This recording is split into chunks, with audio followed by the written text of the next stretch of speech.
The swinging sound of jazz, the heavy licks of the blues, the potent vocals of gospel, these mixed together were the ingredients used to create the assertive musical experience that is rock and roll.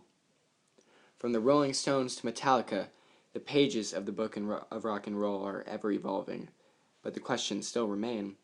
Has rock and roll had a significant impact on the culture of music? How has this genre explored new ideas, exchanged its ideas with other genres, and reacted to its encounters with hardship?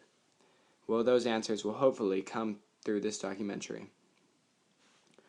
Rock was born in the early 1900s due to a fusion of jazz, the blues, and gospel. The first song to truly encompass rock and roll was Gory Carter's Rock a While.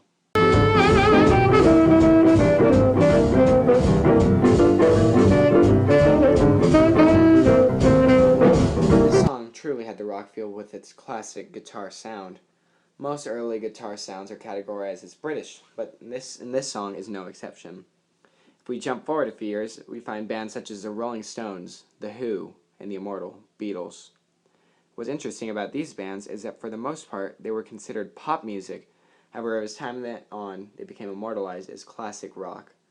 The British invasion was then followed by the psychedelic rock great, the late Jimi Hendrix. He defined the rock and roll in the 1960s.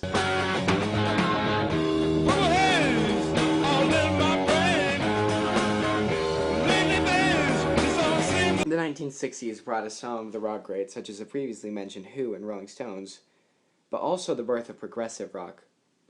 That came from the 1960s as well. Progressive rock was born as a subgenre of psychedelic rock. Bands like Pink Floyd embraced progressive rock as a way to express the more artistic side of rock.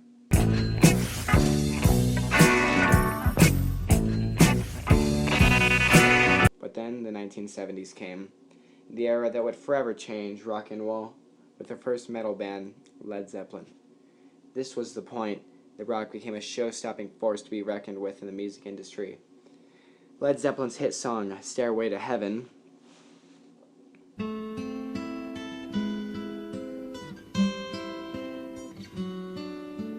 showed more than the basic riffs of classic rock and gave us a more calm take on the genre. The metal era was the second most socially accepted era of rock and roll, which is ironic because of the genre's undeserved reputation for being satanic. But we'll get into that later. This golden age for rock and roll completely changed the way the rock and roll sound was defined. Whereas in the past, everything was based around more high-pitched power chords, a chord between two strings, now the rock sound was defined by very heavy, low-pitched riffs. More recently, bands have tried to emulate that same sound by using considerably lower tunings constantly. But in the metal era, these low sounds were achieved in standard tuning. Bands like Queen, Black Sabbath, and the previously mentioned Led Zeppelin changed rock and roll for good. With rock finally broken out into the mainstream, it's interesting to see this genre make its first major evolution. Moving past the golden metal era of rock and roll came what I will call the Dark Ages. Ironically, the most popular era of rock and roll, a time when a genre known for its quality productions only wished to rush out as many of those productions as possible for the only reason that many artists have, making money. The glam metal or hair metal era of rock and roll left a bitter taste in the mouth of anyone who enjoyed the genre. While a few exceptions to this dark era existed, Kiss, Motley Crue, and Guns N' Roses,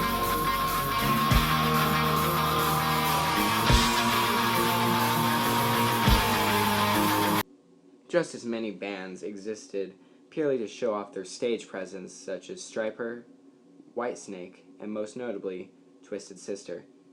Stryper was notable for being the first true Christian rock band. That's when I have to face the be a rough start for the subgenre, but that's another subject entirely.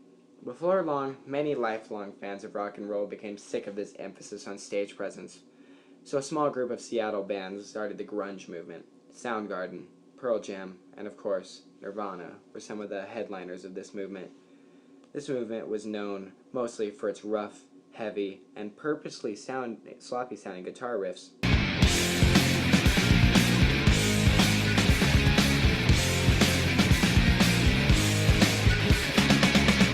era had the potential to become the second golden age of rock and roll when tragedy struck.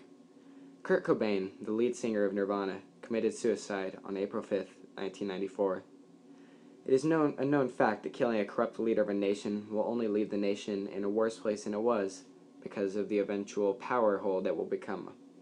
This is exactly what happened. When Kurt Cobain killed himself, countless bands came to try and fill his place, and just like the hair metal era, almost every single one of them existed to sell albums. Prime examples of this are Creed, Candlebox, and the infamous Nickelback. Gonna join the Mile High Club at 37,000 feet. Been done. I want a new tour, but thankfully, this era wasn't a complete disaster in comparison to the eras that came before it. The drummer of Nirvana went off to form his own band, Foo Fighters. The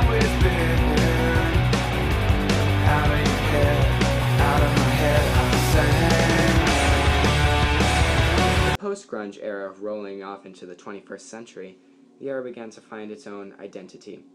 With fantastic bands such as Breaking Benjamin, Seether, and Shinedown. take your medicine. I created the sound of madness, wrote the book on pain. Metal, sadly, was still left in a difficult place. It may or may not have recovered from hair metal depending on who you ask. Whereas the 1980s had 4 metal greats that everyone loved, all in the same subgenre: Metallica, Megadeth, Anthrax, and Slayer, known as the thrash metal greats. Today's rock and roll only has 3 metal bands that follow what the genre was originally meant to be: beautifully diverse and deep lyrics behind intensely loud instruments. These 3 are Five Finger Death Punch, Disturbed, and Avenged Sevenfold.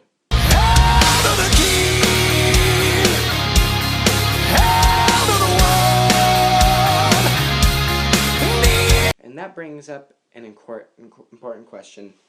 Where will rock and roll take us in the future? We have no way of knowing, but for now, this genre took some of the most popular genres before it and helped the evolution of every other major music genre. Where would country music be without the guitar sounds that originated in early classic rock? Where would pop be without the glam metal era of the 1980s? Where would hip-hop be without the beat that rock and roll created?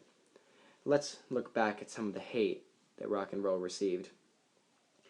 The parental advisory sticker was a defense of rock being a more mature genre with the ability to handle itself and gauge what is child-friendly and what isn't. The parental advisory sticker stemmed from the MPAA, the Motion Picture Association of America, better known as the people who give movies their ratings. Tom Cole said, "Movies are rated by a panel of anonymous California parents, while music, on the other hand, is rated by the musician and their label." This label came originally from Al Gore's wife, Tipper Gore. She was quoted as saying, "I'm a strong believer in the First Amendment." She wasn't trying to be a censor. She was just trying to protect families. However, this does not mean that she didn't put any kind of difficulty on the musicians. Although the parental advisory sticker was absolutely necessary, it put the fear on many artists' hearts about their albums not being sold somewhere. Walmart, for a while, wouldn't sell any explicit albums, which cut down on Walmart sales and the artist sales. This labeling, however, did nothing to lessen the blows given by Christian organizations looking for something new to criticize and label as satanic. Alan Yusko wrote an article that is quotable as saying, "There is no rock group totally neutral and suitable for Christian listening. Why? Every rock group, either directly or indirectly, has songs with lyrics that, according to God's standards, encourage one or more of the following: rebellion, immorality, drug use, drinking, occultism, suicide, violence, and blasphemy. Name one rock group that does not encourage any form of evil according to God's standards. It cannot be done." This incredibly biased statement is a perfect example of how unfairly treated this beautifully artistic genre is. To summarize everything, although the encounter rock and roll has had on society influenced everything from pop to classical music, its original exchange on the classic jazz sound has still received its fair share of criticism, ranging from religious criticism, criticism on its quality, and criticism on its infamous reputation for being, as stated before, satanic, promoting illegal activities, and violence.